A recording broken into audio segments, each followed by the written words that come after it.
যে প্রথম স্থান অর্জন করেছে তার রোল নাম্বার 14।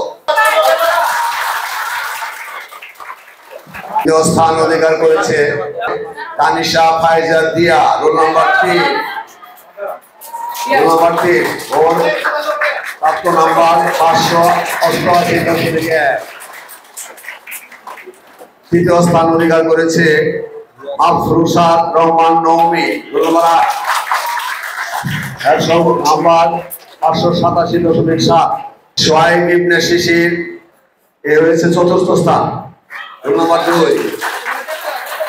পঞ্চম স্থান আব্দুল আহাদ, রোল নাম্বার 10, 583.8। ষষ্ঠ স্থান রোল নাম্বার 6 আব্দুল্লাহ আল মাহিদ, 6 সপ্তম স্থান রোল নাম্বার 1 ফয়সাল আবরার তাহমিদ। অষ্টম স্থান শিব হাসান তাসিম, রোল নাম্বার 9। নবম স্থান রোল নাম্বার 5 ইয়ামিন নাফি। দশম স্থান রোল নাম্বার 7 প্রিয়ন্ত তানভীর তৌহিদ প্রিয়ন্ত।